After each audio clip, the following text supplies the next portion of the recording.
Welcome everyone, this is Mindy Egan for Honeybee Stamps, and in today's video I'm going to be creating this clean and simple card using the Let It Snow stamp set, and we are going to layer up our snowflake images. Here is a look at that 6x8 stamp set. It has a nice variety of snowflakes and beautiful sentiments along with some coordinating dies. So I'm going to start out by stamping out a bunch of these snowflakes from this stamp set. I have hammermill cardstock here, and I'm going to ink up all of my snowflakes in pink lemonade ink. So if you have a light pink on hand that you could stamp this with in case you don't have pink lemonade, which I'm using from Concord and Ninth, I am going to stamp it again one more time to make sure that my images are nice and crisp.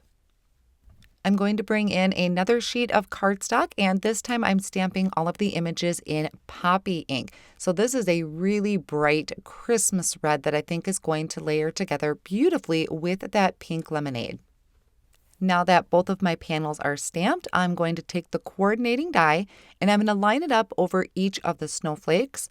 I'll hold these down with some low tack tape and run that through my die cut machine. So I started with the light pink and then I'll do the red ones as well. And by stamping out all of those snowflakes at once, I created a huge variety here.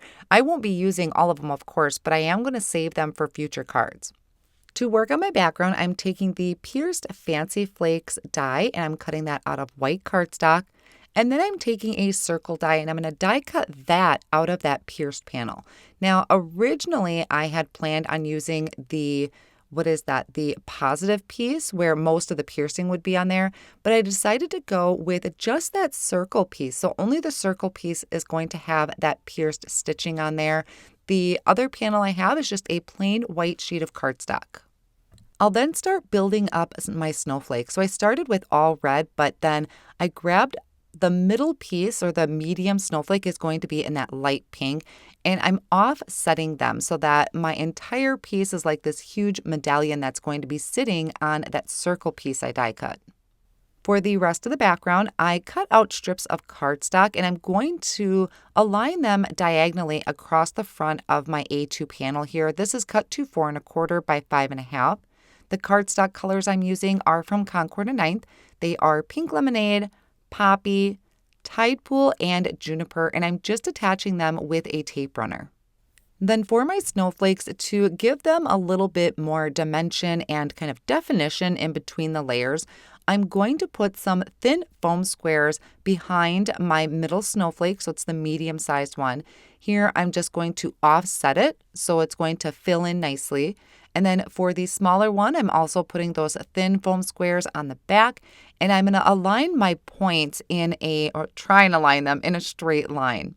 I also added some regular thickness foam squares to the back of this, and I'm going to pop that up on that circle piece that I had die cut out previously. I almost forgot that I needed to go back to my card panel and trim off the excess that I had of my colored cardstock strips. Now, I did also trim that panel down to 3 3/4 by 5 inches.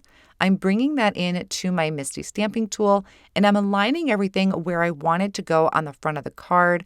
I'll then remove my snowflake piece so that I can stamp down this sentiment, and I'm just going to use Intense Black ink from Honeybee Stamps. I'm going to give this panel a little bit of dimension by adding some thin foam strips behind this, and these are pretty thin. You really could get away with just adding a piece of cardstock or two behind this panel. It really doesn't have a ton of lift to it, but just enough to separate it from my main panel here. So I have a card front that is 4 1/4 by 5 1/2, and then my panel with the stripes on it is going to be 3 3/4 by 5 inches. I also took some of that thin foam strips, added it behind my circle piece, and adding that right in the center over my stripes. I'll then just slightly embellish this with my winter pearls mix. So these I think are just the white pearls. I added a medium-sized one to the center, and then I thought it would be really cool to take the smaller sized pearls and add them to the very ends of the largest snowflake. So this is a really clean and simple design. I think it would be great to mass produce these because you could cut up strips of cardstock really easy. And I also have a bunch of other snowflakes that I could layer together to make more cards. I hope you enjoyed today's card project. Thanks so much for joining me.